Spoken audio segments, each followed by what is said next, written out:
Hey, Riblets, it's me, Tom from Target Prime Rib. I am here now with my newly found friend, Adrian Gledhill. Right? Is that how you pronounce it, Gledhill?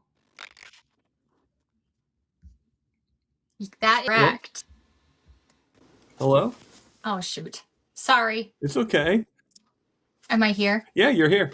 Sorry, I went into sleep mode. Yes, Hold, Adrian hold on. Let me Gledhill. let me do something really quickly. There we go. All right. That part was my fault because I forgot to turn the mute.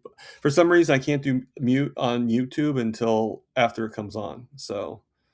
Um, so I have to Okay. quickly go on to the next screen. Good thing for tabs, though. So I just want to do one thing really quickly, and we are now live on Instagram as well. Oh, wow. You So, still have that privilege. That was taken away from me oh, I'm for sorry. The talking only about thing is, I can't figure peptides. out how to retrieve the videos. So, like, we're live, so people that I know other than carnivores can actually see as well. And every once in a while, I do see people that pop in there. That the other day, last week, there was a guy from high school that popped in there, and so we'll double check it every once in a while and everything. So, I mean, I wanted to have. I mean, ever since I saw, well, I kind of knew Ellie um, from when I was on Nia Nova, and and when she was on, I started watching Lioness Lifestyle with you and Christy, and I do want Ellie and I do want Christy on my channel as well. I'm very Yes. greedy. I want all three of you, but I'm just Christy's pretty busy, I know, and Ellie's just not doing them right now, and I know that. But when they're both ready, I'm here for them. But I was able to luckily be able to get you to come in, and I do appreciate that. And I do, and you have a special connection with me in the way of I actually applied for The Biggest Loser. I'm So sorry you didn't get on as easily as I did. And also, I apologize. I wish I could mute in between speaking because my computer is voraciously loud. It's so it's loud. okay. You're fine. Well, we Feel don't want free you to to mute me mute in because we between, want but you to I'm be able using to my phone, talk. so I don't see a mute button.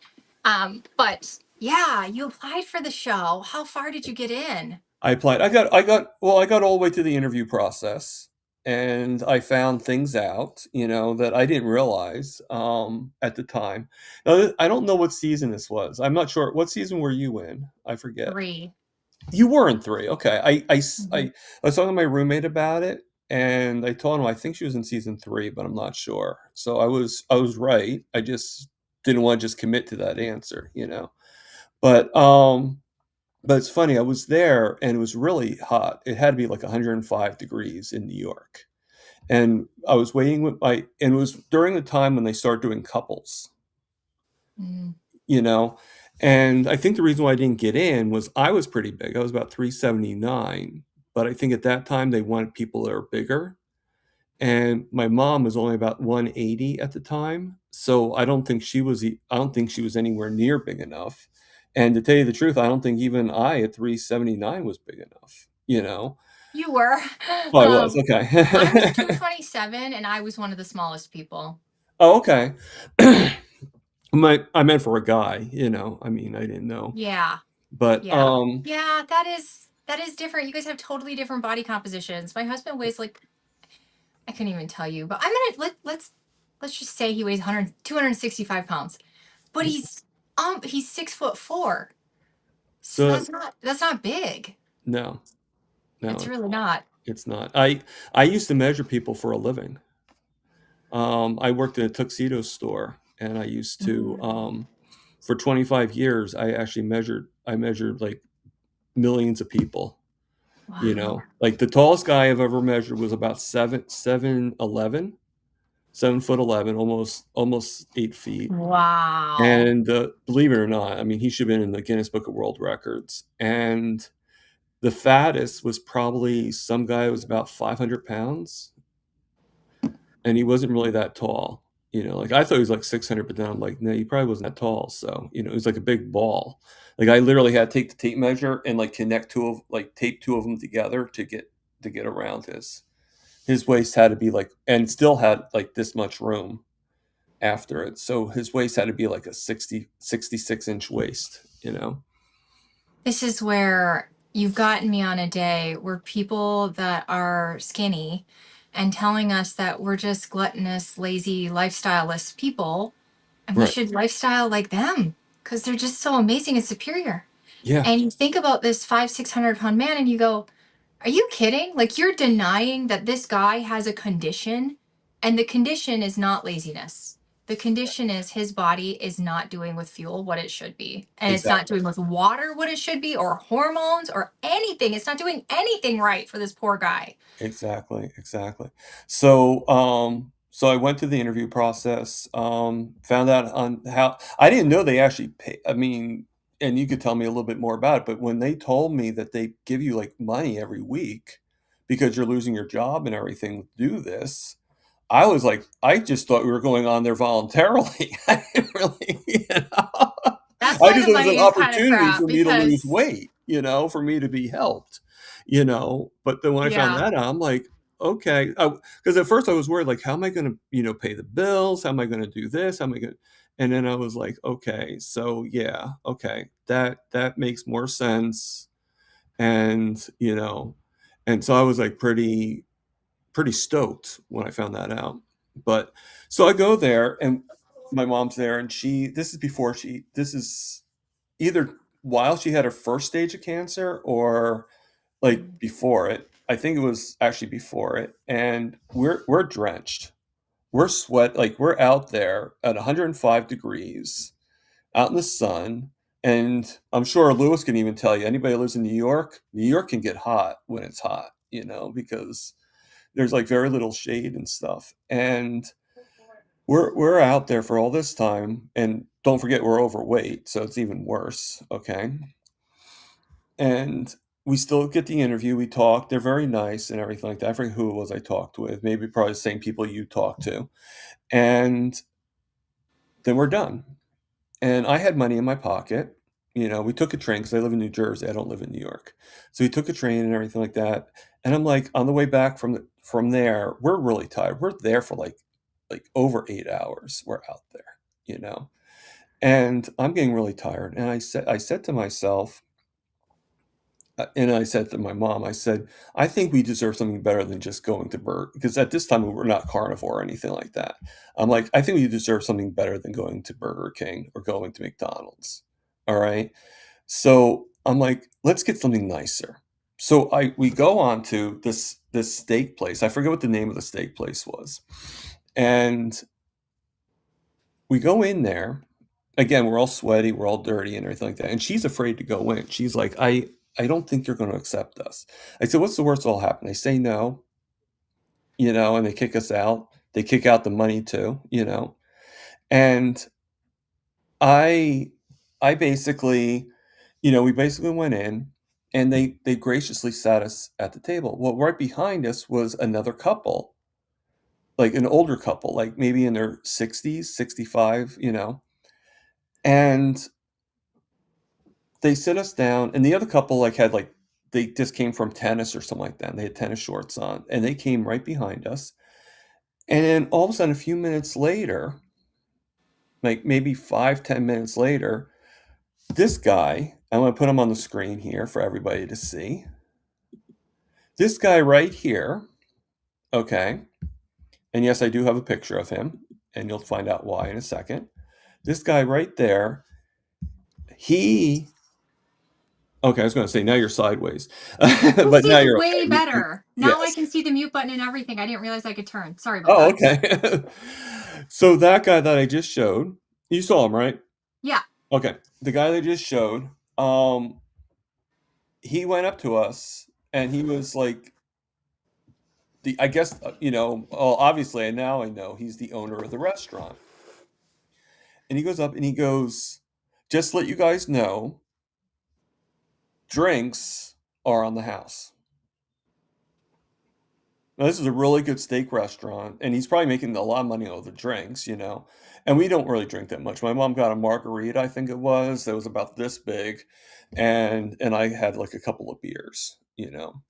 And and I didn't even get the most expensive beers. They were like, like I could, And he offered, but my mom and me are both asking the guy. We're like, well, why did we get them for free? Like, why are you comping our drinks? He goes, well, did you see that couple that's right behind you? And I'm like, yeah. He goes, well, that guy is a senator, and I forget from where, and he's a senator, and he didn't want to come in until he saw you guys come in. Oh, because they were just done with tennis. Right, they were just doing and they thought the same thing my mom did, but when they saw us coming in, they're like, "Oh, well, if they get accepted, then we'll get accepted, and they're not gonna do a dress code or anything on us." And so and he's like, "That guy's gonna definitely give us money," you know? So, he comped our drinks. Now that guy was part of a show called Restaurant Stakeout, and which was on the Food Network. It was a few years ago, so I don't know if anybody in the chats remembers that show. But, he was Uncle Vinny from Restaurant Stakeout. So like, one thing I learned is sometimes you never know. Another time too, I met somebody that I had no idea who they were until way after I met them, which is a whole different story. It has nothing to do with Biggest Loser or anything like that. But, but yeah. Yeah, when we were down there, I didn't meet too many celebrities except for I don't remember what their names were, but they were two sisters that were on the Disney Channel, and I got a picture with them because I, at Okay. the time, was watching lots of Disney Channel. I've always been a Disney Channel person. I Yeah, don't watch it anymore. well, Who I watches like any TV Disney. anymore? I like Disney Plus more now because I'm a very big I like Marvel, I like Star Wars. I This also was like back DC and before stuff. streaming, when you had to turn the channel on and just watch whatever they Oh, gave of you. course. And then the bridge was when you could finally start saving the shows. I Yeah, don't even know when I was on that show. I was in 2006, so we didn't even have yet DVR. DVR. Remember Yeah, they I knew used to yeah, charge us I was for about to say that, DVR. DVR. You look back and like we got scammed so many times. Remember they used to charge us per text message? Yeah, And if you went over like 100 text messages, you got charged per text message, and you would get like a $450 phone bill for text messages. right. Yeah, because you didn't realize. Yeah. Crazy times. Are you as old as me? I'm 41. Um, you don't wanna hear how old I am. No, just kidding. Uh, 31? I was born in 1972. Okay. Okay. Yep. Yeah, so I'm a little bit older than 41. It's so hard these days to tell how old people are. I just started college and I just thought everybody was, I don't know, 20 to 24. I don't know. You don't know. And it turns out half of my class is PSEO because I'm taking chemistry, and they can take chemistry in college and it counts for their high school. So they're doubling. So it's pretty cool. But anyway, I could swear I'm staring at these people like, seriously, you're 16? Oh You're not gosh. 25? Seriously? It's so hard to tell these days. Yeah, I know. Which is not, yeah. Rick, I had a VCR as well. I think Me Adrian too. probably had a VCR as Had a well. VCR. We had the cassette tapes. Oh yeah. VCR is not really. I never had it, but my aunt had an 8-track cassette player. And there's even a time there's out in limbo out there somewhere in the world. If you find it, great. But there's a recording of me and my sister singing songs where I'm 9 and my sister is 7. So my voice is totally different at that time because I did not sound like this at 9 years old. Just to let you know. And remember too, with the cell phones, you'd have to hit 1 1 1 1 four Oh yeah, four four four 5 5. Yeah. yeah, To send a text message. Bruce says we're young. He's 59, but you've got to be 53, 54. 53. Yeah, So Bruce, right in there. yeah. I don't know. All of my friends are 60. This week, I have two friends who are retiring. Well, I mean, so many people are. If you think about it in carnivore, there's a lot of people. I mean, there's a lot of people who are younger too. Don't get me wrong, No, But there's not too many so many 20s people are or there's a lot of 30s. older people in carnivore, It you seems know? there's a population that's in their 40s like me, and then there's a population that's 50, 60, and there is a big group of 70 plus as well. Yeah. I don't And I know if think they're, I think a lot yeah. of them coming, because people like Mitch, old guy carnivore, and even though that's not really his channel anymore, he's changed it. But he's always going to be old guy carnivore, in our hearts. Yeah. But and Maggie, the rancher over, from Canada, Yeah. she's 80. Well, she's got to be 80, 84, 85 by now. Because she was 83 when I first heard about her, and that's got to be at least a year, right? So, yeah, Thinking about the audition process, so they brought like 52 of us because they did end up picking one from every state. So they didn't, maybe there was more and we just didn't know about them, but there was for sure 51.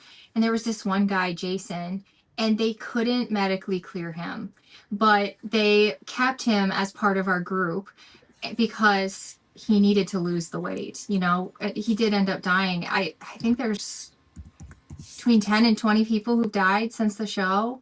I mean, this condition, it stems into a variety of conditions, and it's so complex. But if not managed, you do die. And that's where people don't take this seriously. They think we just need to eat less and move more, and that they don't take it seriously like we're gonna die. But the truth is, there's a very slow and pretty miserable death, in my opinion, because you have to carry that around. You don't have energy. Everybody is judging you, and that's the thing that GLP-1 is bringing out like crazy. Is all the skinny people judgment is now coming out. They're just letting their nastiness right out in the open of like what they really think about people who are struggling with their weight and how lazy and dumb they are and how they just have to cheat now.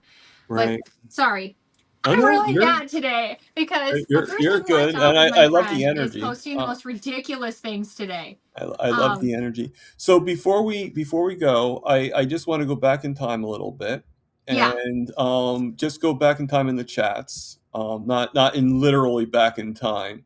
And I just want to thank everybody that's here so far. So I'm going to just name names. If you actually recognize them, let me yeah, know. booby goats, Well, we got Sandy Blythe. She's here. She's my carnivore mom. Bruce, And then we got Grandma Crochet Corner. That's Barbara. Lewis. Sorry, Smoothie. Yep, Lewis is here. Kitchen Witch. We got Wanda Brown, Bride's Biscuit, Carnivore Helix. All these great people are here to see you. We got Louis Lotito, the Federal Grandma, Fuzzy Adventures. That's new to me, at least I think, unless they're not. I don't know. Coach Angela Mullins. Do you know anybody named Fuzzy Adventures? no, but I'm very intrigued. Bruce Cohen, uh, Carnivore Whisper, and then and Lewis says, "I'm here. I'm here for you for the question." He's probably going to have a lot of questions to ask. So I told him to get ready with them. So thank Look, you, Sandy. I'm sure you look really good too. I had, And yeah, some lady named Adrian Gledhill that's is me, silly goose. here. And then Booby Goat. I know. And then Booby Goats. All right. And she just said hello, everybody. All right. Let me just keep on going. You Oh, are doing Michael's so good with Adventures. your channel. And then do you know Rick, right? Charger Mopar. Charger, Rick. Just nod your head. Yes, I do. Okay. You know I am terrible with names. The only reason I know Rick Bruce, is the Booby Goats, they came to every Lioness Lifestyle Live. Rick is pretty fascinating. He's been carnivore for 42 years, Wow. and he has his own channel. But he actually, I mean, it's not that shocking because we're carnivore, but he eats iguana. He's from Miami, and he catches and eats iguana and Muscovy duck. Okay. Yeah. So I like it. It's yeah. exotic. We also got Bacon Runner here and Steadfast and Carnivore Jerry. Jerry, I see you were able to end your live in time. Thank you. I appreciate that. We got to work together, right? Did I mention the feral grandma? Well, just in case I didn't, feral grandma Wendy. She was pretty. I actually interviewed her, and she was a lot of fun. Actually, most of these people I've interviewed or I have on my roster to be interviewed, and of course, Carnivore Whisperer, um, Lisa. Oh, and 22 Cute Cat, which I love that name. 22 Cute Cat makes you wonder if she has a bunch of cats because cute cat. You know? Mhm. So I make a lot of jokes, so I apologize in advance. Never apologize for a joke. I am not a person that ever goes to the comedian shows because I just sit there like a blonde and go, I don't get it. And that in itself is a joke, but not a joke. Totally serious. I never get the jokes. Right. Well, sometimes that's even funnier. Like if you're like staring at a blank stare, like what Yeah, do I I just do with stare there like, why are you guys laughing? I get it. that? I have no idea. I do love a good laugh though. And Erin is stating that she loves those lionesses. And we love Aaron. Which, if I remember correctly, you had her on your show. We did. I know. I was live last night, and Christy came and I miss those ladies. They got me into this. They forced me to do things that were so uncomfortable for me. I was a stay-at-home mom for years. I wasn't touching computers, barely know how to use my phone, and they were like, "We would like you to set up the live for this weekend." And I'm like, "Do the what?" They're like, "Yeah, you got to go onto this website and fill out this form and enter a thumbnail and make the thumbnail and make the description and blah blah blah." And I'm like, so big props. The reason I am here today doing the YouTube thing and stuff like that is because of them and what they taught me and how they pushed me. So her real name's Lynn. Lynn was just confirming that She said that she has 22 cats, and then she goes, actually just one. Uh, Okay, that joke I got. yeah. So, you know Lewis through Facebook, right? I know Lewis because I was secretly taking GLP-1 for 3 months and not talking about it.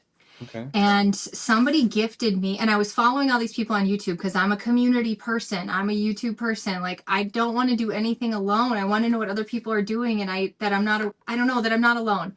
So I'm watching these GLP-1 channels, and somebody gifts me a membership, and I get ballsy, and I actually start typing in the chat.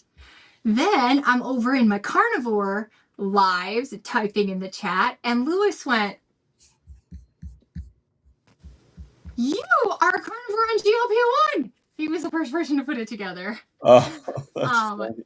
so, and he's just such a lovely guy. I don't know. I got to meet him in person Yeah, recently. I'm really lucky. Um, like he went to Hack Your Health and he met a lot of people, and but I was lucky enough to meet him when we went to Boston, and I actually went to his house, and I met five of his cats. Um, Not 25 of his cats. well, he only has 10, and then he has the ones that he fosters, so to speak. But Wow. but yeah, I didn't meet all 10 of them. I only met, and now he only has nine. Unfortunately, one of them passed away from diabetes, I think it was, which is Mm. sad in itself that that pets can get diabetes, get cancer, get diabetes. That's a whole different. I'm hoping I'll get somebody on here that actually is like kind of like it'd be cool if I could get like a carnivore veterinarian or something like that knows, these things and it's like all this. But that's down the road, Everything is down the road, right? So, yeah, but Lewis is one of the best guys that I know, and he is a moderator here, so you never know. He might just pop up or something like that. So don't get too scared if he does. Um, so just to, we have a couple of people on Instagram here. I actually remember I told you before that sometimes you get people from high school. Well, I have a friend from high school, Margaret, is on here. So hello, Margaret, if you're still here. And then Christy, um, without an H, is also on here. Her channel, her thing is My Carnivore Lifestyle. So they're both here on the Instagram side of things. And so I welcome everybody in here. And yes, I did see you, Bill. Bill Cook is here. So we got a lot of people. You've so far on YouTube, we have 39 people watching. So that's pretty incredible. That's amazing. I Yeah. usually get 5. Really? I don't plan ahead and I'm not consistent with my schedule. That Right. might Well, be part yeah, of the problem. I've been advertising you coming on and everything for a long time because I try to give a lot of one of the things I want to do is I want to be able to start making it where you can actually stream to your channel as well. Mhm, That's just right now I just do the free service. So mhm. that just because of that, I don't really have that ability to do that, not without like going through hoops and it's just, so I'm like, right now I'm saving money because I want to go to the Hack Your Health in November. So I'm saving all my money and there's just other things too. So Coach Juliet Edens is here and so is Jonathan Carnivore Muscle. So welcome both. I And love rabbit holes. I'm with you. She says she got stuck in a rabbit hole. I oh, totally get it. yeah, yeah. I love rabbit holes and learning new things. And you're like, oh, it goes against everything I believe, but I kind of like it. Yes.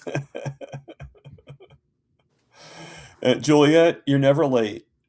Just as long as you're here, you're never late. Um, so I'm We just, haven't gotten into too much except for the hellos and that yeah, Thomas applied for The Biggest Loser. And you yes. got an interview. They say, at least on my season, they were saying 250,000 people were applying. I don't know how much it was towards the later seasons. And in the beginning, they were reviewing every single application. I don't know how they would do that. Like, that would just take. Yeah, I mean, when I went, it was probably closer to season 6. When I And that, went but season like a 5 lot or of season people 6. never heard anything. Yeah, and yeah, because it was, I know when you went, they were just doing single people, if I'm not mistaken, you know? So, I mean, if I was a single person, I probably would have had a better chance. But I think by season 5 or 6, I think their curriculum, their scope of was changing, and I think they just I'm not sure if, like I said before, I'm not sure if I was even big enough at 379 if they'd want me to be more like closer to 5. But my mom definitely wasn't big enough because the most she was like 180 at that Mm. time. That's not So big even though enough she was because overweight, you couldn't lose 50% of your body. right? I think she would not have wowed them. She would not, and she knew that. But she was out of everybody I knew, she was the biggest person, and she would have done it with me. And since they were doing couples. So you know, um, so I guess it just I mean, I believe things happen for a reason. Mhm. You know, like even the stuff I've gone through in my life, I think happened for a reason. As A horrible hundred as it percent. was, it happened for a reason. And I think it happens so then I could be here with you right now. So, Exactly. And you then we know, can be part of a community yes, and grow and learn and then teach the next generations. And let's do what we can do. absolutely. Do what we can do. You It's know, funny, as I'm talking to, I have a little thing on my channel where I talk to the alumni and I just ask them, what was your experience like? Every season was a little bit different and what's like back since then. It's very interesting. There's a lot of people holding on to a lot of trauma.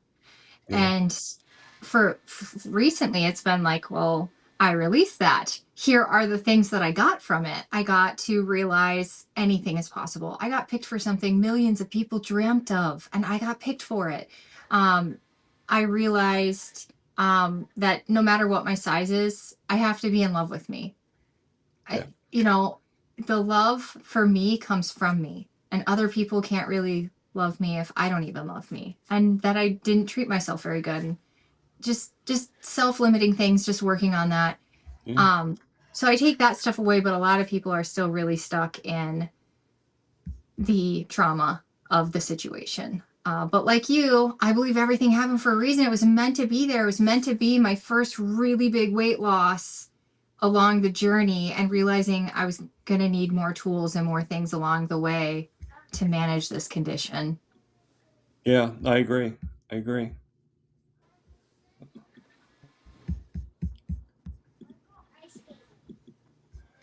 So, all right. So, I am. Sometimes I have to think of what I'm going to say. Sorry about that. Totally on live. Me too. I go blank sometimes where I'm like, I have the best plan. I see you have carnivore muscle here. I was supposed to go on his channel too, and then it got lost in my email. I'm so sorry. Oh, well, Uh, you guys could I'm like the worst. Maybe he doesn't want me on anymore. I don't know. I Um, don't know. because I'm such a bad communicator. Um, which you had to email me a few times. I get lost in the emails, and then I will be there and I'll be like, and there's one I need to respond to right now. And then my kids will scream or throw up or beat each other up, and then the email will be marked unread, and then it just disappears into the sea of garbage that I get sent every day. I bet every day I get 500 emails that are garbage. Actually, he just answered. He said no, we were meant to stream from her channel. Oh, that's so funny. See, I totally misunderstood. I thought we were streaming on his channel. See now, you see here it's just been clarified. You're supposed to do it on your channel. Okay. So maybe you could still arrange it. Yeah. Maybe Yeah. you know. Um, if you still have his email, email him and Absolutely. Yeah. I'm gonna write it on my paper that has all these. Oh, hopefully there was nothing personal on there. well, I wouldn't know. But, Hopefully not. yeah, I need a new piece of paper. That one that has that too would be much very on it. that would be very strange. Yeah. So it's been a long journey. I know I've heard you say it's been a long journey for you too. It's well, I think most of us it's been a pretty long journey, but speaking of journey, I want to hear a little bit more about you. I know you were on The Biggest Loser, and I remember watching season 3 of The Biggest Loser. I used to watch it every year, for the first few seasons, obviously, because why would I apply for it if I didn't watch it? And I remember, Julie Michaels and Jillian Michaels, I'm sorry. And I remember, and I even saw the video where she's like putting Dr. Barry down and everything like that and and I was a little disappointed in that because when she said certain things that was like, okay, that doesn't make me feel good. But but I also remember the other guy too. What's his name? The one that had heart trouble after a while. Uh, Oh, Bob was his name? Bob Yeah, Harper. Bob Harper. Yeah. So I remember them, and then there a couple other people went in, and so I remember all that. But after a while, it kind of died down, and I think then it later on went on USA or something like that, and it wasn't on NBC anymore, and it you know, just sort of dissipated. But you were talking about your alumni before. Out of your alumni, did they all, did anybody gain back their weight, or did they all stay where they're at? And did any of them go carnivore like you did? There are no other carnivores. Okay. We are a rare breed, but it just I it asked, hey, doesn't any hurt, carnivores in here? You want to come on my YouTube channel? And it was crickets. There were some people who've dipped into it here and there, but it wasn't the best ticket for them. Um, here's what I think the truth is. The truth is that there are a few people who were able to keep the weight down for 5, maybe even 7 years. But the second something happened where they could no longer work it full time, they started struggling. And they struggled the whole time. The whole thing was a struggle. It's just the second they lost a family member, the second they had to switch jobs, the second something happened and they Right. could no longer focus their full time job on managing obesity, they gained the weight back and then they started struggling. Then the rest, and that's just a small percentage of people. The rest of the people absolutely had massive weight gain, all of it, if not more, and continue to struggle. Jillian had done a live like a year ago and basically saying that her contestants kept their weight off and she had a few on there. And I was like, huh, because wow, the one girl, I was like, wow, this is the least inflamed I've ever seen your face ever. And you're just saying you just keep working it. Just keep working it. Just like what you got learned at The Biggest Loser. And I'm like, I would bet $1 million that person is on GLP-1. And you can tell if you follow people and you see that inflammation comes off their face. But on top of that, they stop struggling and they're able to finally maintain. And she finally did recently come out and say, oh, yeah, I've been on it for 3 years. But she never mentioned that on Jillian's Live, not one time. And I went back and re listened to it to ensure I didn't just miss it. No, she never mentioned it. Yeah. So I think that we all have a metabolic condition. It's an actual condition. It is not simply a lack of lifestyle. It's actually our body not responding to food very well, especially if you have like chronic obesity. Like lower level weight gain, that could absolutely be you're just eating too much junk food and you're not moving enough. But chronic obesity, you shouldn't even be able to get that big. Something is off in the body. So, yeah, they definitely, I personally think it doesn't make any sense that you went on one fad diet and that cured you. I've never heard of that in my life. Yeah. Yeah. I agree with that. Um, okay. So, oh, here's a question that I will ask you my question after. So, Carnivore Helix is asking Adrian, so sorry, jumping back in. Try if you already answered this. Sorry if you already answered this. Do you ever contact any Biggest Loser person and check on them and convert them to carnivore if they were struggling? I definitely tried. Because prior to adding GLP-1, I don't know if people know that about me, but that was for me, Yeah, and GLP-1 we'll get was what definitely made me into that. stop struggling. I Right. mean, is once I added that, now the work I do actually works. It's not losing 5 and 10 pounds and then regaining it and then losing it and regaining it and struggling and struggling and struggling and struggling and Yeah. inflammation swings. So once I added that, everything started working easier. But until GLP-1, carnivore is the only thing that even slightly managed this condition, even slightly. Prior to that, you eat low fat, it causes rebounding, it causes tanking of energy, it causes you to lose your hair and your hormones tank. And then you have cravings because your body's like, you're not giving me enough. Um, Nothing else worked even close to how carnivore did. Yeah.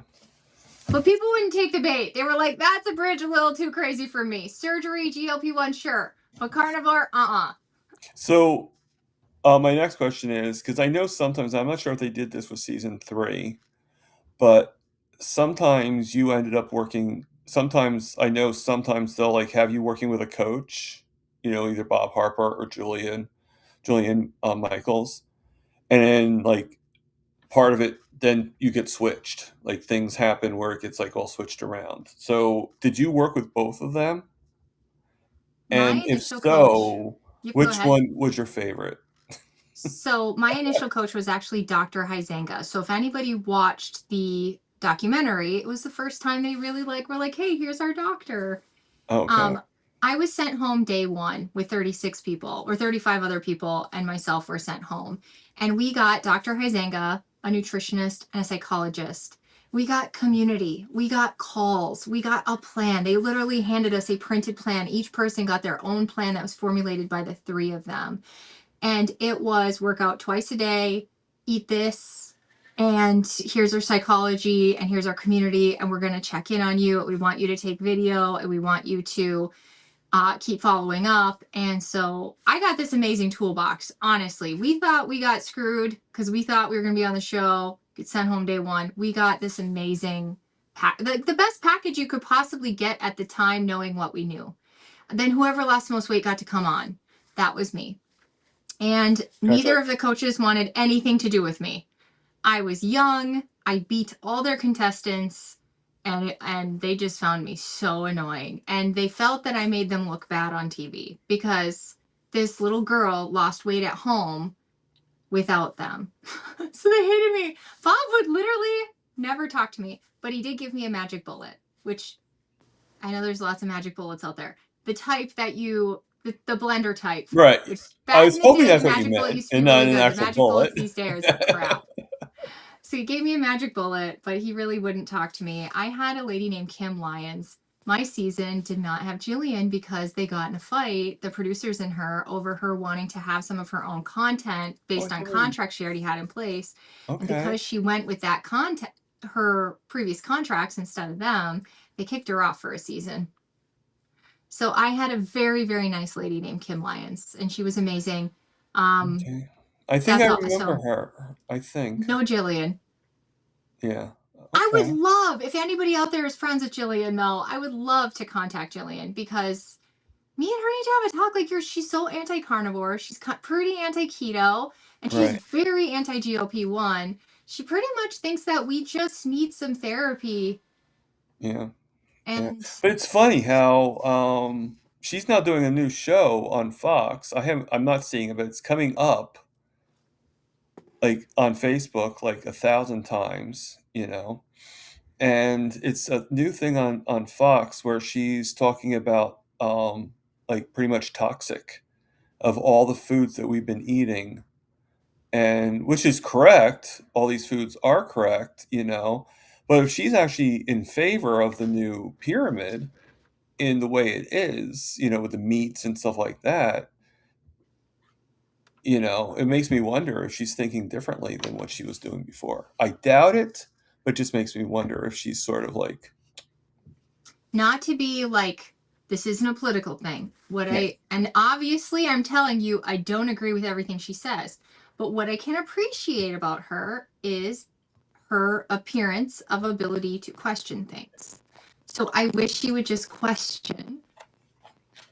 She didn't have to be right on the show. She right. was giving the information that was the best information at the time. I believe the information is better and it's changed today. So I wish she would question that. Yeah, that's true. So, all right. So without further ado, already we've been here for 42 minutes, almost 43, and we haven't even gotten to your story yet, which is which is cool, you know, because you know I just love talking with my guests, and you're definitely a delight to talk to and talk with, and that's why the show is called "Showing the Fat," right? So, so I wanted to, you know, now I'm going to put something on the screen while you're talking, so don't get alarmed, okay?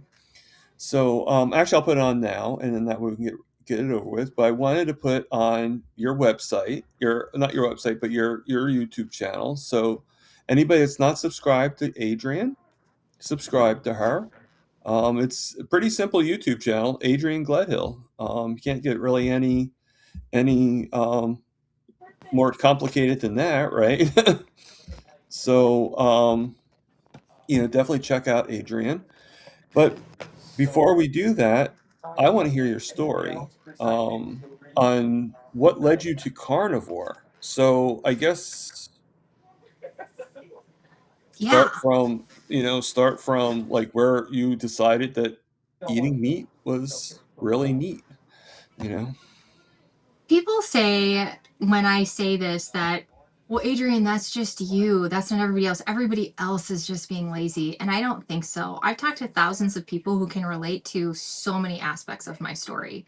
I don't think I'm a unicorn or a snowflake. I think I don't. I just don't. I've just met too many people that can relate to so many things. And maybe you can't relate to the whole thing, but there's pieces of it where you're like, yes, that's me too.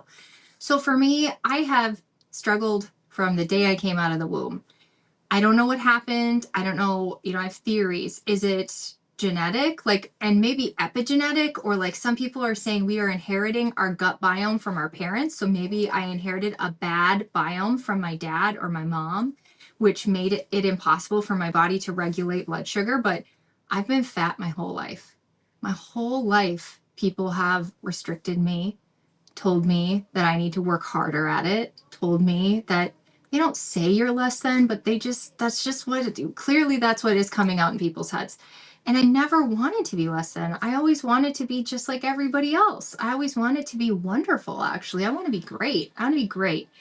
And so I've always been a hard worker because I'm not going to accept the answer that you're giving me, which is that I am less than everybody else and I'm lazier than everybody else and I'm dumber than everyone else because of how I look. So when I was in high school, what I did was play 3 sports. I was the captain.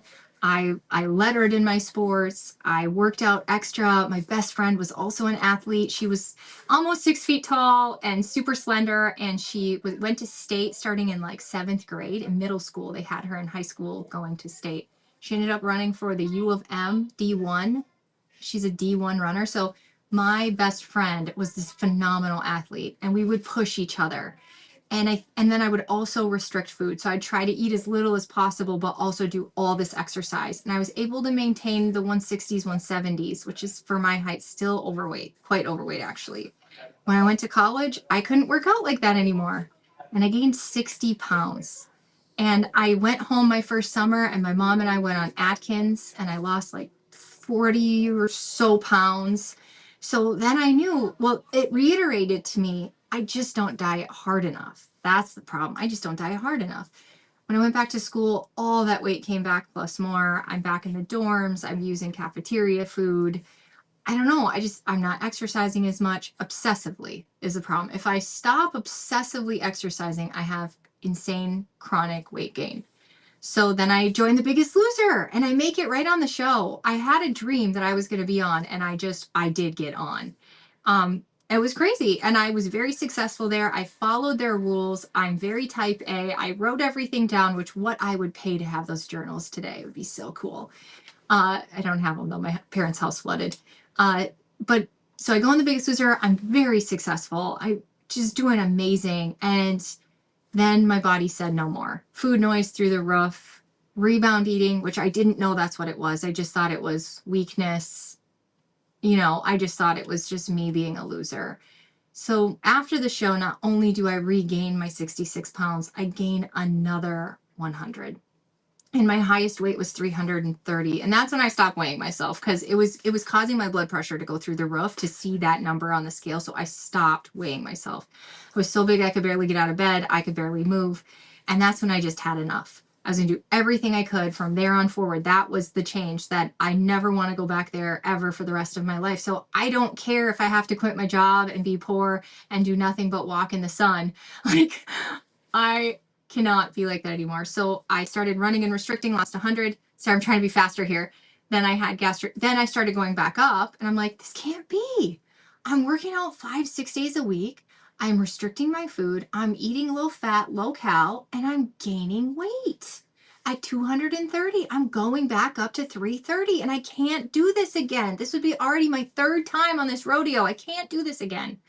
So that's when I had gastric bypass, and that has been a SHIT show because it caused reactive hypoglycemia, adrenal dysfunction, so serious like cortisol stress issues, like mismanagement of your stress hormones, which then stems into adrenal issues and autoimmunity issues and just multi-system failure of the body.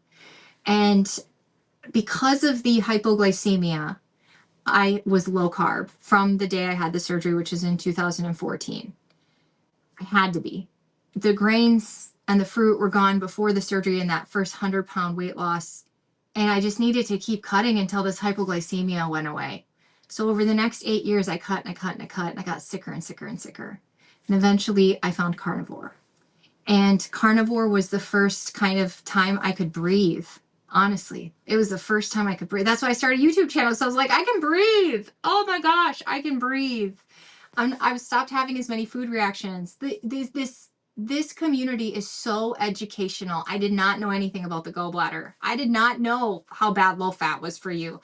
I did not know about hormones at all. I was just told that I would beat obesity if I did these other things. I had no idea some of those things were actually hurting me.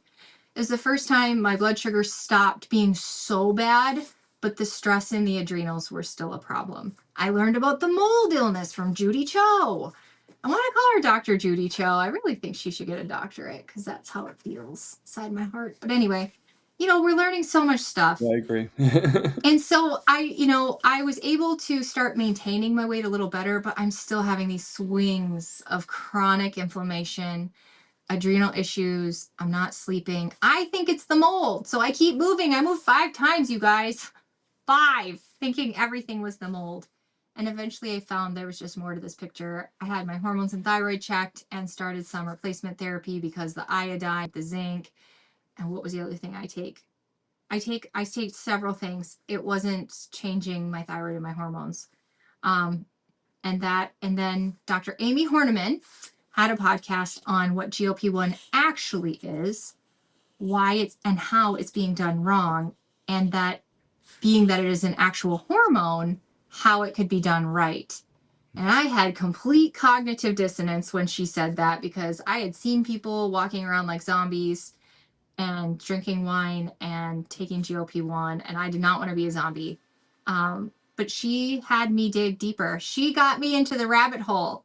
And now I love the peptide rabbit hole. It's a huge gaping sinkhole, the peptide rabbit hole. But you combined eating a lot of meat, eating only whole foods, moving your body, getting sun, getting sleep, and if you need it, which not everybody does, if you need a peptide to get your body to speak better, it's been a world of difference. And that's where I am today. Finally, for the first time, I'm 41, almost 42, and maintenance has been easier than ever. Um, my brain feels better than ever. Other than being so frustrated with people who keep telling us to eat less and move more and be amazing like them, they kind of make me want to just like, but I'm learning more and more every day, and it's the best life ever. And I'm so grateful for the community. That's the other thing you get with carnivore that you don't get anywhere else. I don't think the Weight Watchers community could come even close to the carnivore community. It's the community No is way. probably the best part. No way. So that's Um, the story, and I'm sticking to it. yeah, that's a good story, and you know, yeah, because I mean, I'm sure people were wondering, like, okay, what brought her over to what people probably would call the dark side, and everything. I call it the light side, but It's I'm the sure I'm advice sure I there was being I'm sure given there's from plenty of every vegans single out there medical and stuff that professional was hurting me. All the advice I was giving, when I told them I had hypoglycemia, they told me to carry around sugar pills. I took the sugar pills and my blood sugar spiked right back up and then right back down. When I went to endocrinology, I said, my nails are thin, my hair is falling out, my skin is cracking, I'm so tired I can barely function. I think there's something wrong with my thyroid. And they ran a TSH and some antibodies, and they said, you have Hashimoto's, come back when you don't have a thyroid anymore. Like, what? Like every piece of advice I was getting was so I know. bad. And you're not And the only people were one. like, hey, if you just I eat was a getting bunch of pretty meat, bad you'll advice nourish too. yourself. It was the best advice that I had gotten to date. It was the best I felt. I'd been chronically constipated for 10 years. Yeah, You take a little meat, a little fat, and whoop. yeah. Yeah. I think most of us were given bad advice when it came to our medical needs and stuff like that. Um, I mean, I remember I had a nutritionist for myself when I was in the hospital that I told her I was going low carb, and when I told her this, she's like, "Well, you still eat rice and pasta, right?" I'm like, No, "Well, my body that's doesn't know how to handle those. that's not really low carb." So, I mean, this is when I was keto. I wasn't carnivore at this time. So I'm like, "No, I eat more like vegetables and, stuff like that."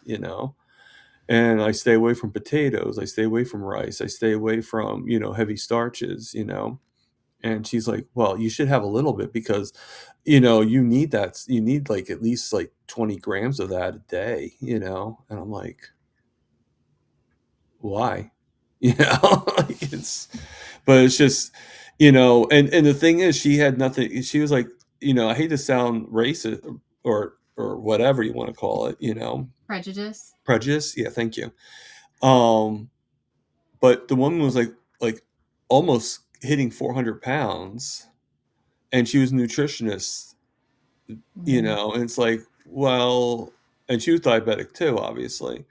And I'm thinking to myself, like, where are you telling, like, obviously, if you were actually practicing, you know, your beliefs, you would actually You'd be succeeding. you would be succeeding. And I feel more comfortable doing this.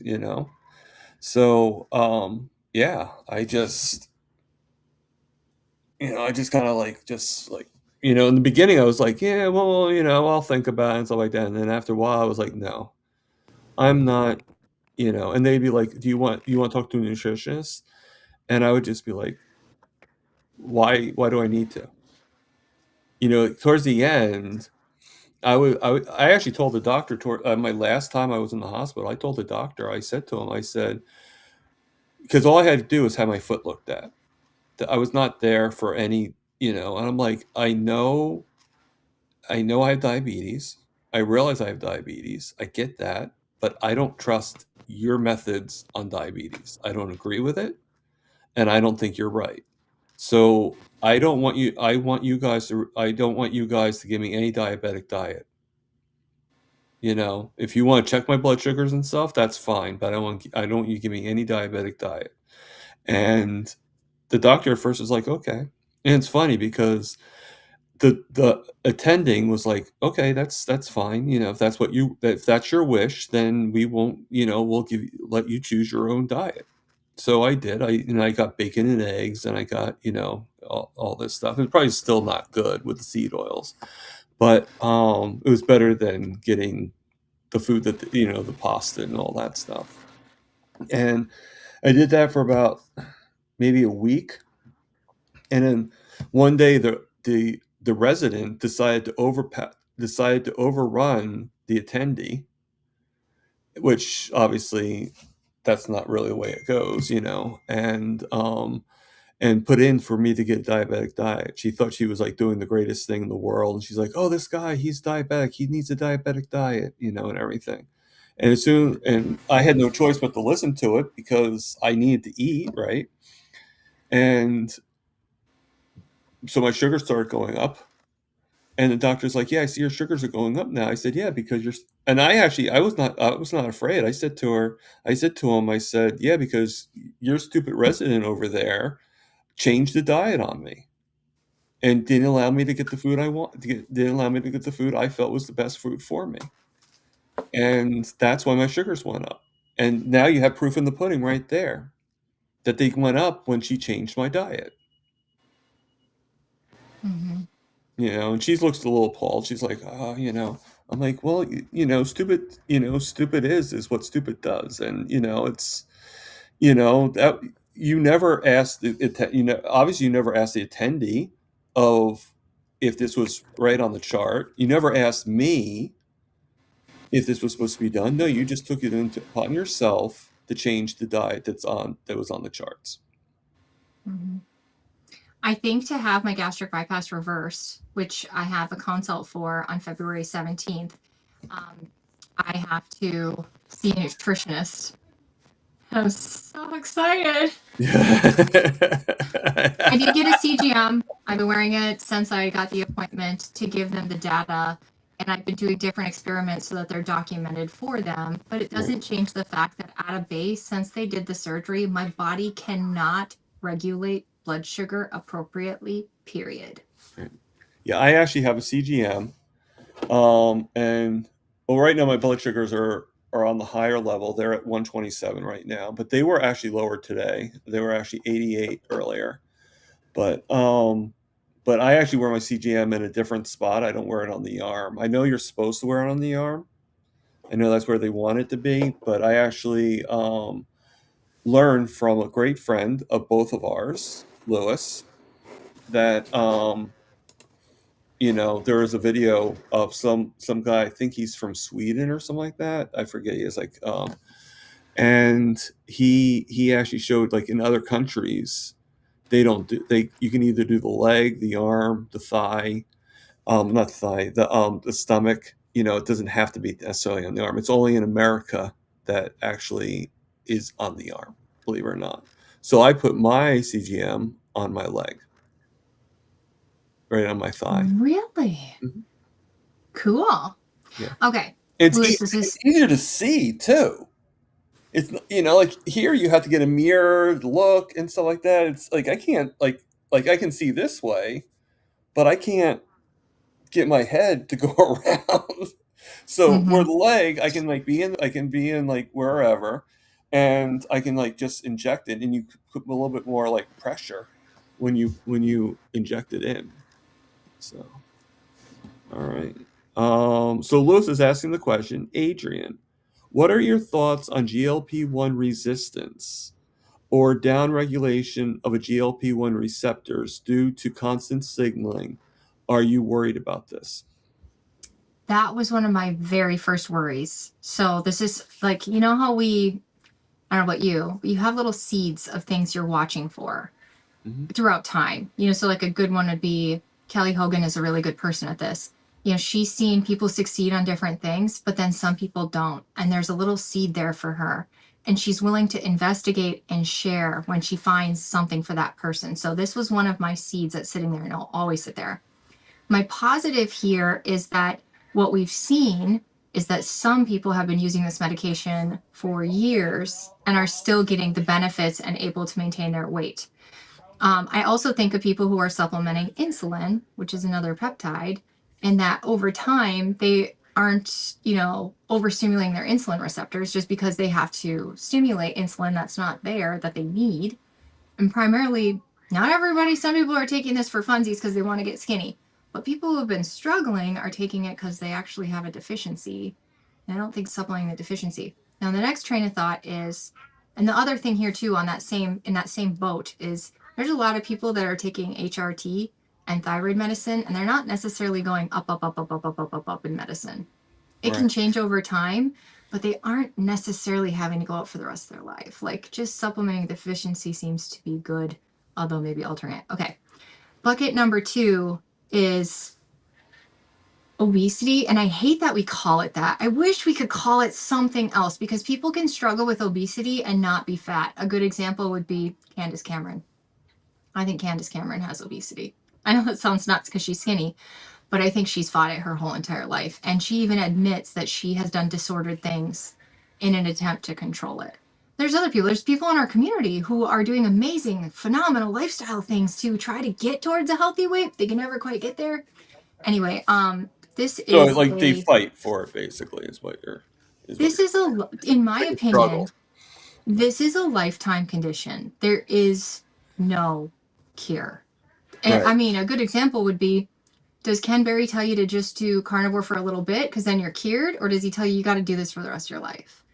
And so I think that these peptides are working great right now.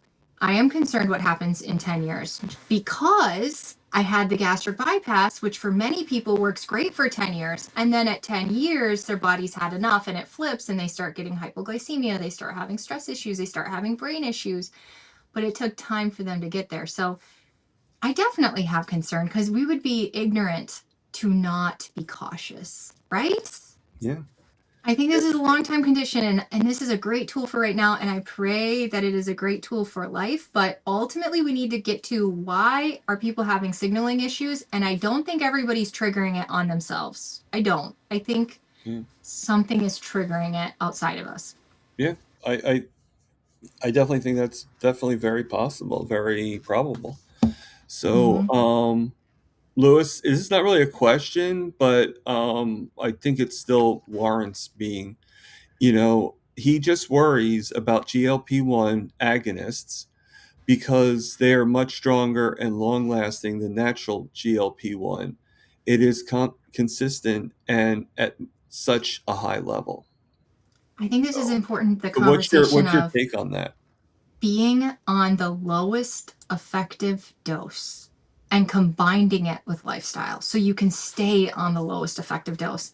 And then once you're maintaining, seeing if you can titrate off or take breaks or use other tools. I just wonder, if ultimately just to be safe, if that's the best, or you get to your goal and you manage it and you switch to one of these older ones where you're taking it once or twice a day. It's a lot shorter lived.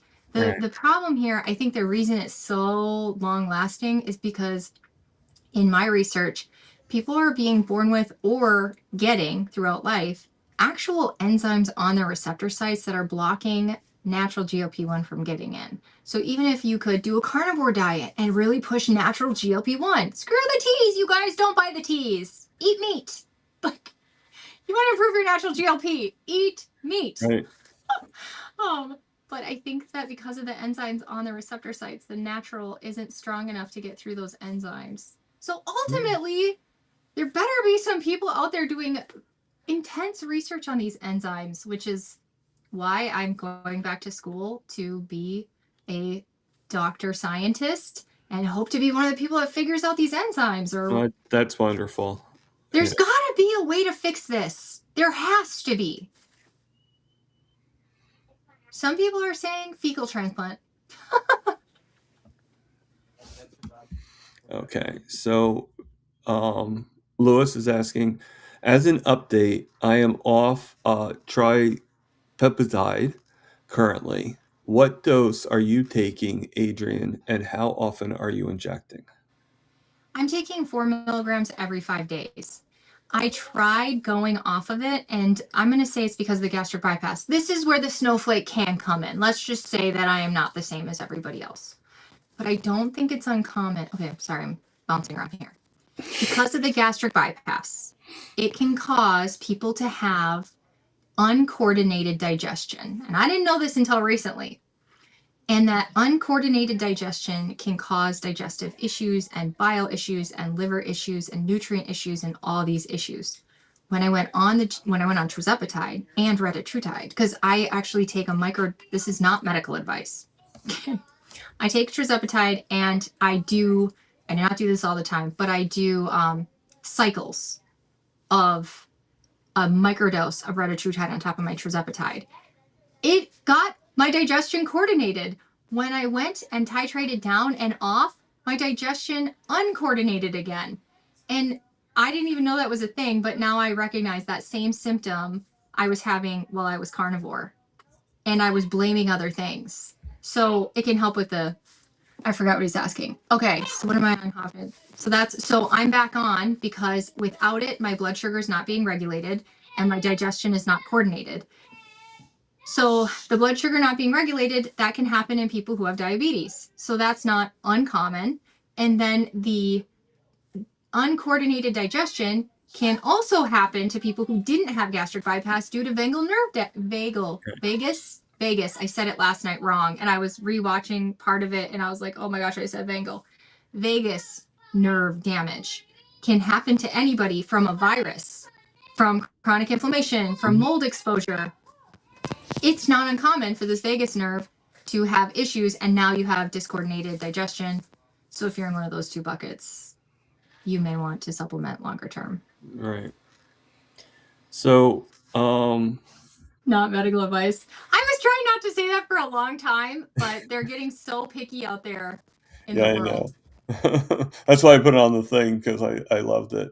But Lewis is right. We're not doctors. This is just pretty much our experiences or inexperiences, and we're just learning from each other. And take it with a grain of salt, so to speak. But you do have a lot of knowledge from experience on the subject. So anybody that is interested, Adrian is definitely the person to ask. Now, This is I my personally, research. I before could we be go on to wrong. Lewis's next question, as you know, you already know about my experiences. I did take Manjaro, for about 5 weeks. But unfortunately, it was causing my gastroparesis to start coming back, and it was gone for quite a while. So, so I did end up going to Victoza. I waited a little bit, but I did end up going to Victoza. But now I'm noticing the Victoza starting to start causing me I can issues. tell you why. Because semaglutide, which you're essentially taking a slower acting semaglutide, it's still just GLP-1, Hmm. does slow your gastro down. And that's primarily the function it does to help with the brain signaling and the blood sugar signaling. But when you add tirzepatide, which also has GIP, and then retatrutide adds glucagon, you support digestion all the way down. So you are probably, I would bet money on it, going to do so much better on retatrutide. But then there's a problem here. Is retatrutide great for diabetics? I don't know. I don't know if it has as good of blood sugar regulation. I have to look into that. But the whole point here being, I think there are 126 of these types of medications where they're changing the amount of GLP-1, the amount of GIP, the amount of glucagon for different people and different conditions because we are not all the same. And that's why, honestly, it's only like 5%, but 5% of people these medications do not work for. But also, people have other things going on, like struggling with, I don't want to say a word that's going to trigger your video, ED. We're not supposed to say it. And I'm not talking erectile dysfunction. I'm talking when you have issues eating in a healthy manner. Right. So like BED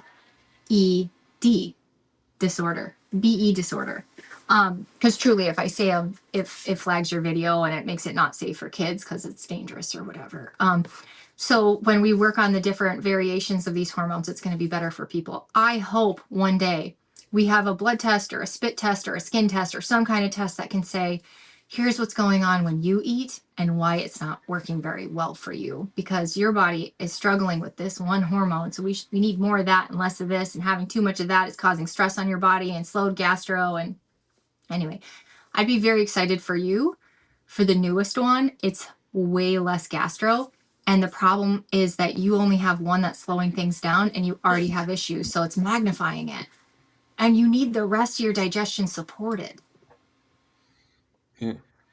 Um, I don't Another think thing, sorry, they it's okay. also have pill versions, topical versions, and even nasal versions that are in testing.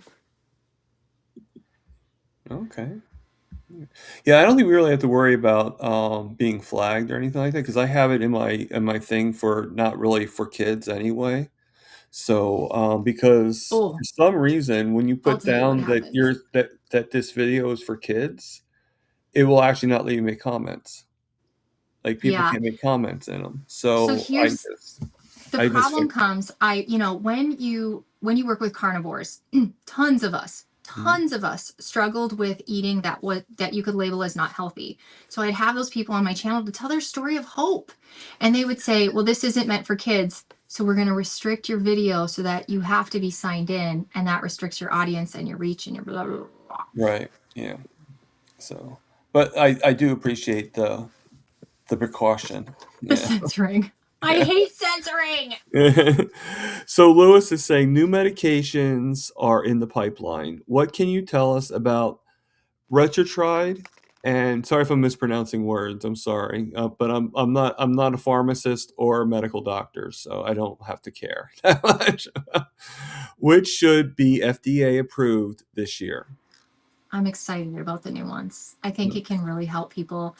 And I think I actually don't like semaglutide and the name brands Ozempic, Wegovy, because it is so gastro, and that's where we're getting that bad rap here. It's not muscle protecting. Some of the newer ones have things that truly they have chemically and peptide wise and um, enzyme wise figured out ways to actually help protect your muscle. And so people, not only are they going to get help with the glucose, get help with the weight, get help with the energy, but actually make them a healthier person. And I'm sorry to say, the more we look into those against semaglutide, it kind of looks like not the greatest drug that ever existed. Now, is it helpful? Yes, but there is way better stuff coming. So Lewis is asking Awesome. Redditutide. retrotide. Sorry about that. My tongue's like tied. It's like tongue tied.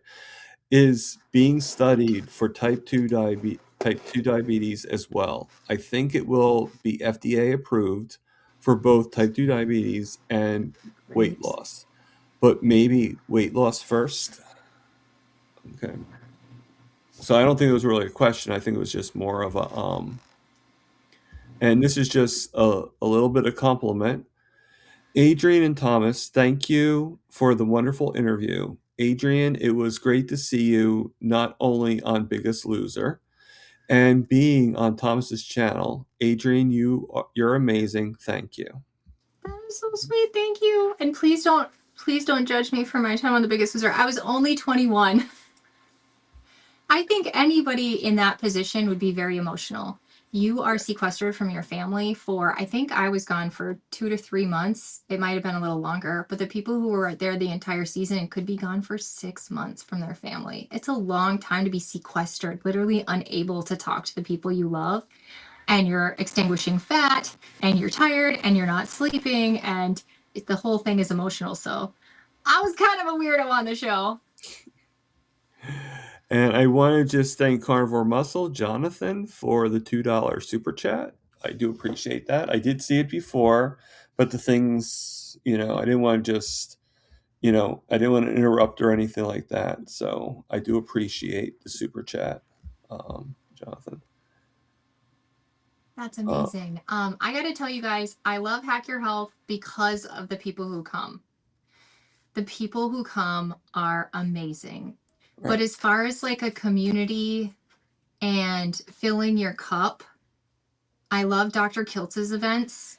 They Hmm. are amazing. He has one coming up in Florida, in Tampa. Right. Uh, Lewis, if you know the dates, if you could share, it'd be amazing. I mean, that type of event is so fulfilling to, I mean, in my opinion, I'm going to the Karen Miles meetup. It's in Chicago on June 6th.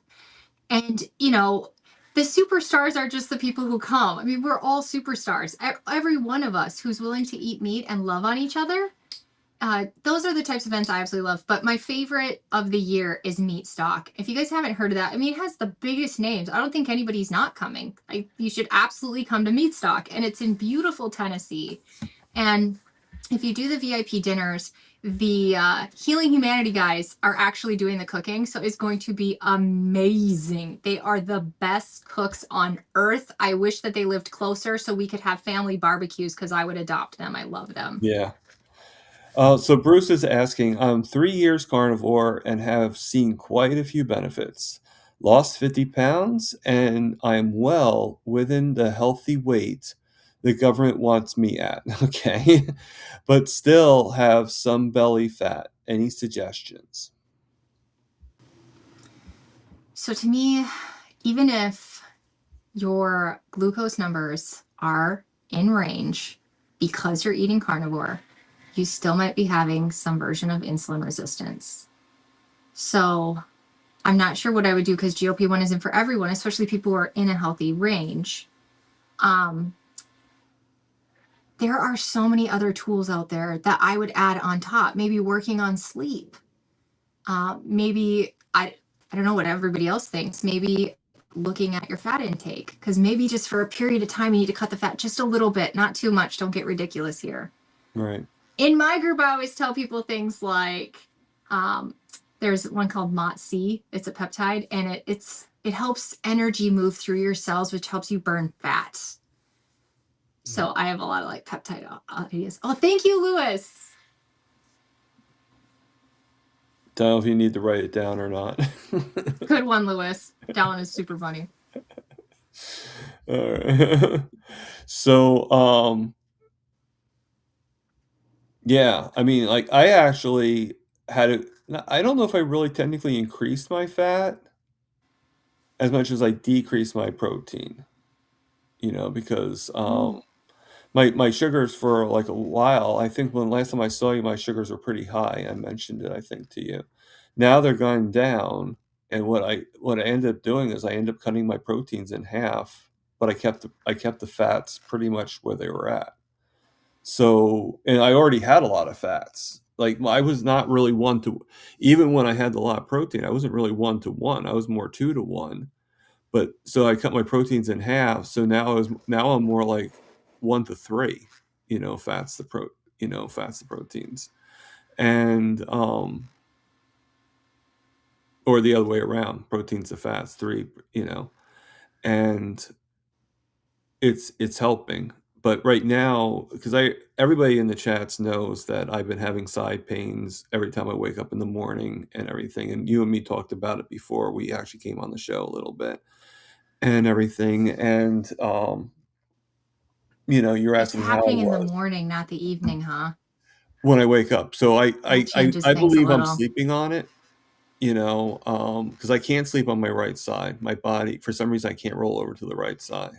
My body won't let me. My leg, painful as my leg is, and that the leg that's painful is the one that was the amputated toes. So, which just causes a lot of problems. Like I can roll over, but the pain just becomes so excruciating that I just automatically go right back onto my back again. And so I think I need to get a new bed. I think if I got like one of those like one of those beds that come up, I think it would like Mm. lock me, because one of the things I did love about the hospital is the hospital beds. Yeah. Ew. Well, I don't mean it like that. Because I they just were mean adjustable. because they were adjustable. I mean, I didn't love them, but because they were adjustable, I slept better, believe it or not, because I didn't roll, and I wasn't in pain, as much. I wasn't, I mean, I was always in pain, but you know what I mean. But I didn't mean to freak you out on that one, but so I think maybe if I like raise my head up a little bit, maybe I might sleep in a better position and I won't tend to roll to my left side. Dustin is here. Dustin. I love Dustin. I got to meet him at Keto Palooza, which is another fantastic event for community. It's not about speakers, although I think they have a few speakers. It's really about community, and that's happening again this fall. Yes. Bride's Biscuit, she brought up allulose. Have you looked into that? And actually, Bride Biscuit's a man. Oh, I'm sorry. Really? Yeah. Do they share an account with a bride? No. That's Oh, that's his that's his channel. That's his name. he just wants to marry biscuits? Maybe. Hopefully, they're getting a divorce. Well, Um, maybe they're carnivore biscuits. We don't know. True. Courtney Luna's got some great. Okay, so allulose and berberine we have to be careful with because they can affect your gut biome and not always in a positive way. So Mhm. you just have to be careful.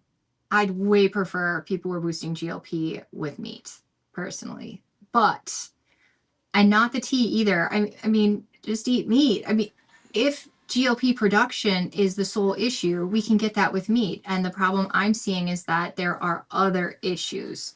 So there is science showing people have actual gut lining damage. And so the signaling isn't getting outside of the gut because of the damage. And then there's the enzyme problem where there's enzymes on the receptor sites. And so it's not getting there, even though the production is great. So we have, and I don't think I recognize the name. So Christina, welcome. But Christina Myra Ano, um, 4482. She's talking to Bruce, but I figure I put this up here because I didn't really recognize her name, and I just thought, But she mentions to Bruce, I was carnivore for 7 years, trying to heal digestive issues from SIBO. I had lost 25 pounds on carnivore. However, postmenopause caused me to become insulin resistant. Mhm. So I don't know if she's still carnivore because it says was carnivore for 7 years. So I don't know if she's changed things around a little bit, which is fine. But welcome, Christina. Later on, And she says that she added GLP-1 and it right. helped. Yep. No, I see it. Mm-hmm. Yes, that's primarily who I work with. I primarily, and it's not a small group. It's not. There are a subset of women that carnivore really works for a while, and then something happens and it's just it doesn't keep working for a subset of women. And maybe that's for men too. I don't know. I primarily work with women though. Okay. So, now I want, like I'm not on GLP-1 anymore because of what it was doing to my stomach and everything like that. And I know there are people that it does help. I know it helped my friend Lewis. I know it's helping you. I know there's a lot of people that are doing pretty well with it. So I have nothing against, if it can give you that tool. I think we need tools. I But think we not need every lots of tools. Yeah, but not every tool is used like we don't have the ability to use every tool in the toolbox. But if you can, then great. You know, but it just didn't work for me. And I know a lot of people are against it. I know a lot of people are for it. I'm sort of middle of the road. Like if it doesn't work for you, then so be it. But if it works for you and you're using it now, I did believe, and I don't know if you agree with this or not. I think that when it comes to weight loss, okay, if you don't try, the only thing that I think that should not be tried before it would be get the operations. I don't think you should cut your stomach open and go under the knife. But I think, if you're somebody going to me and you don't even consider carnivore or even veganism, if you don't deserve to do something with your diet other than the sad diet, and you're like, well, I think I just want to use the GLP-1. I just want to use Manjaro. I just want to have Ozempic. And you're just doing it because you're thinking to yourself, this is how I'm going to lose the weight. And I'm not going to lose weight any other way. You don't even try to do the other. Then I don't really agree with that. You know what I'm trying to say? So, but if you've tried carnivore, if you tried and and they just didn't work for you, then yeah, I would agree to go to the next step. If that's getting this medication. Now of course if Manjaro doesn't work for you and everything like that, and you want to get an up, you think you do need to go into the knife, then that would be the last step. So people are bringing up side effects, which is a great thing to bring up because none of us should think that we are immune from it because a Mhm. lot of people have conditions they don't even know they have, like the vagus nerve issues. They don't even know. They just know that their digestion doesn't work very well and they keep gaining weight. But there is a reason that that's happening. So everyone needs to be careful of side effects. You need to know a lot of the side effects are because A, people are starving themselves because that's what society's telling them to do.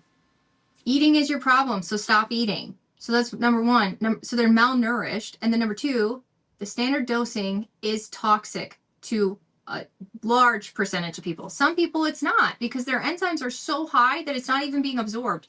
But some people it's toxic. And then number three, people have pre-existing conditions. And when you malnourish those conditions, you push those conditions and you overdose those people, then that pre-existing condition blows up. Yeah. So it's absolutely a real thing, and people need to be careful. Now I remember you were talking to me because I got sick on the lightest dose, the 2.5. Mm. And I actually do have 5 milligrams in my refrigerator because I was given that, and then I realized it was the It didn't Manjaro that work. was Yeah. making me sick and everything, which I've told you about. I've told everybody about that. But you said something about splitting the needle. What is that So exactly? most of the people I work with are using compounding where you get to pick your dose. They send you a vial, but it's the dose is what you pull out of it. And it requires some basic math. And if you can't do basic math, there are some easy calculators out there. But what you can do with the pens is if you search on YouTube, doctor split pens, a doctor, not Adrian, random influencer person, you could come up with some crazy ideas. An actual doctor will show you how to inject the pen into a vial so that you can pull out only what you need. Because with your digestive issues and maybe your vagus nerve sensitivity, you might need a quarter of the dose. But really, when I hear that, I think to myself, you probably need retatrutide. You need a different medication that's Yeah. not so GLP heavy. Now, another person brought up the other signaling, ghrelin and leptin. And people don't realize if GLP-1 isn't present, you can have normal levels. I've had them tested, normal levels of those other hormones, but they can't communicate properly. Right. Like GLP-1 is like the orchestra, or the person that runs the orchestra. And if the orchestra isn't there, you've got a flute playing out of turn and a trumpet over there, and everything's crazy. Even though they're present, they're not signaling at the right time. Right. No, I agree. So we just got joined by Twin Brook Acres. So hello, Twin Brook. I think Twin Brook, his name is Ricky. Wow, you're good at this name thing. I th- well, only if I'm right. My name thing is like, I'm going to be Adrian because names are I hard. I did actually mess up your name the other day, but it Oh, was on good. Thank purpose. you. That makes It, me feel it, better for messing up your name last night and calling you Jonathan. well, I didn't do it on the channel or anything like But is that. But carnivore muscle actually Jonathan? That might be where I'm getting it from. yeah, yeah, Carnival Muscles, Jonathan. Um, no, what happened was I misspelled your name, and I sent Lewis a letter saying, "Hey, don't forget Adrian," but I didn't. I spelled it. I didn't spell it the same. I didn't spell Adrian. I spelled it like Adrean, and or Ean, and for some reason I got corrected and took off the N. So I've it been just called said your name is Andrea my whole Andrea. life. You know. I don't take that. That is not something that ruffles my feathers. No, What I didn't think ruffles it my would. feathers is when people who've never struggled with obesity in their life, or maybe they gained 10 pounds at one point in their life and then they went and worked out and ate differently, everything was fine. When they try to tell us how to take care of our bodies and that it's just a lack of laziness, it's just too much laziness, it's just your negative self-thoughts, it's just and you're like, sit down, Karen. You don't know what you're talking about. That ruffles my feathers. And people will say, but Adrian, you're not obese anymore. But I still will struggle with this probably for the rest of my life. I will always be careful with my whole foods. I will always be careful with my movement. You better believe I'm doing squats every day because I do not want to be the Ozempic girl that lost her ass. And then everybody in the carnivore community can go, ha, we told you. Right. You have something to prove, in other words. Yes. Which is a great motivator. Yes. It's one of the best motivators. Never cared about my ass in my whole life until now. It's always been just way too big, but now I got to keep it. Okay, so I hear something about me. Okay, if I was making a movie about carnivore, I would cast Thomas in the role of Dr. Barry. Okay. Thank you. I would love to be cast as Kelly Hogan. We can dye my hair dark. I will try to be beautiful and sweet You and are already beautiful. curly hair. And I'm not tall enough. I don't know if you've ever met her. She's quite tall. Well, you could wear like those platform shoes. True. Or I could get the surgery where they extend your leg. Just kidding. I would never do That that. would be a little extreme. That's really going into your craft. I've heard horrible things, but the only surgery, and I have skin, guys. I was 200 pounds heavier than I am now. I've got skin. I'm a raisin underneath here. Okay. I would say for the weight loss, the skin is pretty good. It could be so much worse, but it's definitely there. I forgot what I was talking. Oh, at this point, my hope is continuing to eat a lot of meat, continuing to get good sleep, continuing to work on stress. Please God, let it shrink up on its own because you see horror stories of people getting infections, cutting into the lymphatic system. Like, I take every surgery serious. And DS 111 says Adrian is not fat anymore. No, she's Thank not. you. It's a very strange thing to spend 40 of your years on earth struggling with your weight, and then now I'm 1 year into being able to say I am not fat. And it's an interesting, that's what we work a lot on that in my group. The group also, like some of the ladies, I mean, one lady is 67 and you should see her arms. Like, we are working on muscle, we are working on nourishment, we are working our meat. We talk all the time about not just eating protein shakes and cottage cheese, which is pretty common, I think, out in the the other world. In our world, it's like, how can we get more beef in? Right. Or how can we get more fat in? Never mind beef. Just the fat concept. You Yeah. know, like right now I'm doing Lion Diet with Lewis and a few other people. And um it's going pretty well, but like the only thing is, like I get very depressed. I have my bouts of depression, and I got depressed the other day, and I even did a video on it and everything. But I'm good now, obviously. It's I even said like one of the things like because I made some changes. I'm not going to be doing YouTube as much. It's not that I'm quitting YouTube. I just want to put some time for myself. Not be, like I'm not going to be watching the channel. I'm not going to be watching other shows as much. I want to put some because I mean, I know this sounds like a stupid thing, but I've missed some TV. I have my own shows and I've been missing it because I've been watching YouTube.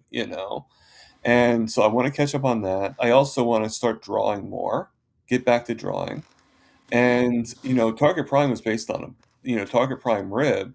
The the the Target Prime part of it is based on a book I wrote back when I was in high school that I never finished because I was discouraged to finish it. Well, I want to finish it. I want to get back to it. I want to finish it, and I also want to read more. Like right now, I'm reading a book that Carrie Mann got me as a gift. Return to Simple. So I don't know if you ever heard of it or not.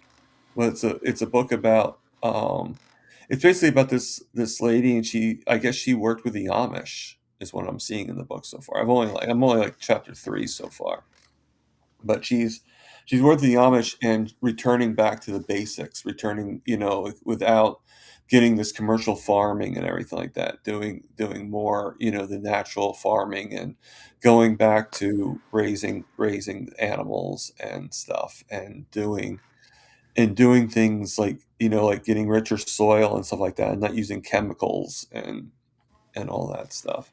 How So long have you been lying? it's a pretty good book. How it's going to be, what's today, the 17th? So I actually started lying for two reasons, maybe three, but definitely two. um I did lion because one, I mean, these are the three reasons, and one might not be a great reason, but it's still a reason. My carniversary is January 1st. So I did it in honor of my carniversary, on my own. And then it's also carnivore month in January. This whole month is all carnivore. And then um, I also did it too because my friends like Lewis and a few others are doing it, and I wanted to do it to help support them, to help like not help support them, but to say, hey, I'm here with you, and I'm doing it too. And then what I'm doing too is Jerry mentioned that this month is also um organary, they're calling it, where you eat organ. Oh, eat the organs. Yes, Right. I think that was started by the pluck guy. Oh, really? Okay. Yeah. She did Because, mention pluck on which there. is a I don't good have pluck. marketing ploy. I mean, I'll be honest with you, I'm probably not gonna get pluck because I don't like spending money unless I know what I'm getting and stuff like that, and just hearing about it's not really enough for me. I need to sample it. So when I go to I'm going to Hack Your Health in November, and that's really the only, because I need to save money in order to go. So it's gonna be kinda hard to go to any other meetups before that. There is Where one are you more. located again? What? Where are you located again? New Jersey. New Jersey. Oh, that's Lisa used to have one in New I know. Jersey. Well, I'm going to one. Me and Lewis are actually going to one. Um, in oh god, I forget where it's at, but it's in New Jersey, and Dr. Wiederman is going to be there. Now I've already met Dr. Wiederman. This will be my, well, if you count the Zoom call I was on with her on New Year's, is the second time I've met her. but this will be technically the second time in person that I met her. You Can I tell know? you a funny story? Yeah, sure. I met her at Hack Your Health. I was watching her channel. She's totally my cup of tea. Suck it up, Buttercup. That's like the mantra of my life. Of Yeah. like, okay, you gained 30 pounds. Suck it up, Buttercup. What are we going to do about this? I hope that I never give off a poor me vibe. I probably do, but I really don't mean to. It's like, here is a problem. What is the action we're going to take for this problem? It might not be Right. the perfect solution, but we're going to take action, and that is and we're going to pray on it. I'm a prayer person as well. What can I do, and what can I give to God? Anyway, she's my cup of tea. Join her group. And one day, I look at my phone and it says, Carnivore Doctor is FaceTiming you. And I was like, Tyler, my husband, Lisa's Carnivore Doctor's calling me. And he's like, pick it up, pick it up, pick it up. Anyway, we've been friends ever since. I love her. Oh, that's cool. I was wondering how long you've been lioning though, because I'm wondering if it's long enough that when I eat this sardine, that you go, I miss fish. They No? look good, but no. Is your mouth watering? I love sardines. Okay. So yeah, Sharon Steadfast says I couldn't find anything for Dr. Lisa's. She's in ghost mode. I Yeah, think I she's haven't living her seen best life right now. much She's with taking a her break. either lately. But I want to tell you something though, Thomas. This would be my 3-year carniversary, except starting this fall, I started experimenting with adding some things back, like some berries. I've experimented with potato. I've experimented with rice. Primarily, I still eat meat, and I guess under Lewis's definition, I'm still a carnivore because I'm at least 78% yeah, meat. it would I be don't under remember my what his definition. definition is, but anyway, my carniversary would have been on the 13th or the 17th. It would be 3 years. Anyway, throughout time, you watch all these channels come. Some people blow up and they do amazing. Some people do not. The fact that you've had upwards of 40 people coming on you live, you've got something here. And Thank this right here is the part everybody gets at, the fatigue, where you go, is this really for me? But I'm telling you, you got something. So I would keep going any way that I you can. appreciate Even that. if it's every other week or every month, I would post something because I you've like got people here. I like the idea of doing it weekly, you know. Mm-hmm. And I'm supposed to be working with we just don't know. I had a thought on what we're going to do, but it just has to be worked in. But Juliet Edens is I'm supposed to be working with her on a collaboration. So And you've had amazing people on your channel. You're doing a really good job. yeah. Have you seen some of the interviews I've done? Or Yes. thank you. So brisket boomers, Amy, but spelled a different way than AMY. I met Adrian at Lisa Wiederman's New Jersey meetup. So Is it type 1 diabetic, Amy? what was that? I know like 3 different Amy's. We've got, It's AIMEE is how you spell her name. okay. Like Because also Amy. there was, I forget what she calls herself. There were a couple Amy's there. And Lewis is saying, and I'm sure he doesn't mean anything by it, but Lewis is saying, just saying, Thomas has more people watching live than Adrian does on her lives. 100%. And I'm Major sorry props that. to you. Thank you. Well, I think it's also the guests too, because I have had some times where I have a guest and it's like there's very little people. So I Yes, think it yes, depends on who it is. But I think most of the time, you know, I think people want to see what you have to say, you know, and see the collaboration. You know, I think it's also the style too. It's not to me. It's not a. I try not to make it rigid. You know, that's why I call it chewing the fat because I want to make it where you're able to tell your story. That's one reason why I tried doing it up about 2 hours. I say about 2 hours because the streaming yard cuts it off at pretty much 2 hours. So you know, and right now we're about 15 minutes left on what we're doing here. So you know, I would I love to want to give keep. more descriptors for Amy. Beautiful blonde, would have never guessed her age, she's super strong. Oh, Amy Amy, is, there's tall, beautiful Amy. yeah, Way more descriptors than type 1. I am so sorry. yeah. Also, And but the speaking, reason I say that is because she did come on Lioness, plus I met her, and her story is quite powerful. And I've actually shared it because unfortunately, T1 is becoming more common in children, and it's frightening to me. And so I've shared her story with parents that have T1 kids in hopes that the parents can have some more. I know that we can't cure it at this point, but if we could have more consistency and less fear, and I don't know, maybe Amy could tell us, but I think if you're eating more of a carnivore diet, you can have more consistency and less erratic issues and scares because yeah. it's such a life-threatening serious condition. Um, Streetwalker. I mean, I actually, like I said, I still get depressed. I still have bouts of depression here and there. But most of my depression's like brought on, like if somebody says something, it just might bring on, like, it's like almost like when you have a certain smell, you smell something and it's like it brings on a memory or something like that. That's kind of what it does. Like if somebody does something that it like really bothers me, then I might get triggered. Um, but I used to trigger myself. I could just be in a room alone and I would just trigger myself. So I'm like a lot better than I was, and I'm able to go. The So I comments are see you so laughing at good. something. What were you laughing at? The comments are so good. Oh, Amy is so lovely. She used to model for her she husband's is. paintings. Oh, oh yeah.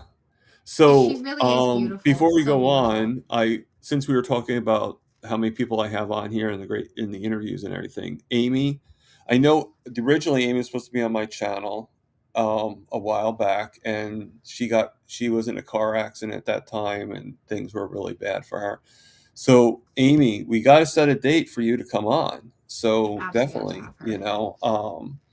you know, now, and it's going to make me sound like, I don't really get depressed with it, but I do get worried because I don't want my channel to end. The channel's mostly of the interviews. That's my if it comes to, that's the entree of the channel. The videos are not really the entree, it's the lives, it's the interviews.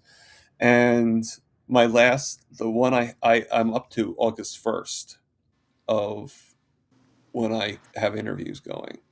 So I do one a week basically, and which sounds amazing, and I am amazed by it. But at the same time, I look at August 1st, I'm like, okay, if I can't get any more, then that's it. There's no You'd more. be surprised the Yeah, number of people who are here to hear little pieces of your story. And that if I you know. went live without someone, I bet these same people would still come.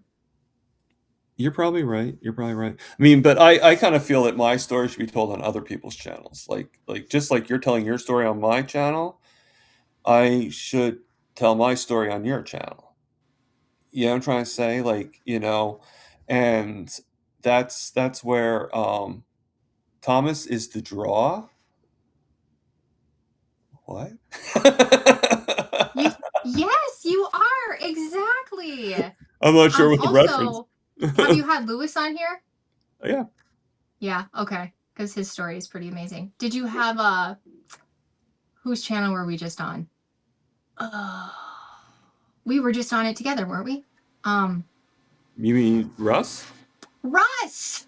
I Yeah. love Russ. He's fun. I've had Russ. I've had Dave Mack. I've had Laura. Um, I've had Carrie Mann. I've had M. Lacey. I've had Linda Have Vokey. you reached out to Chafee? I don't know much I about know that it. sounds like a big fish, but this is, okay, first of all, if you ever meet him, I find him to be a very genuine human. Okay. But what's also genuine about him is that he answers his own emails often and that he goes on so many channels and he doesn't get paid for that. He's a doctor. He could work 24/7 and make billions, I'm sure, but he's such a good human.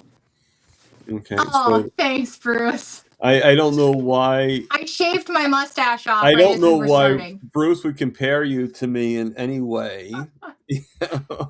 But I will tell you, Bruce, that one of the skinny people problems I never thought I would have is that it's very difficult to shave in the creases of the armpit. It's very difficult. And so I just kind of gave up for a while. And the other day I was looking and I was like, what? Oh, skinny people problems. That's a good hashtag. Yeah. Well, I'm not there yet, but I will be.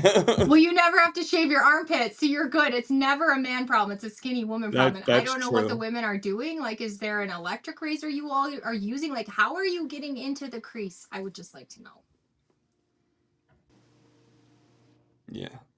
Let's all like ponder for a second on that one. Um, Michael is a new friend for you, Adrian. Awesome. So I'm guessing that means he just subscribed to your channel, would be my Thank guess. you. Would be my guess. All right. Now, I don't know. I try to put everything in that you are a part of, or that my guest is a part of, I should say. You know, like if you're on YouTube, if you're on Facebook, if you're on Instagram, anything that I say. Now, I don't usually do Facebook if it doesn't look like you're putting anything out there. You know, I'm trying to say, like, if I see you, but it's like it's more of like you just showing pictures of your family, and it's not really like you're not doing any content or anything like that, then I usually don't do the Facebook thing. But Instagram, usually there's going to be something in there. So I will do, and definitely TikTok if you're on TikTok and stuff like that. I I don't get couldn't, that well, I platform. just don't remember what, because everybody's I'm different. over there. Are you? Like, I'm mostly Instagram, but my problem with Instagram is they hate me.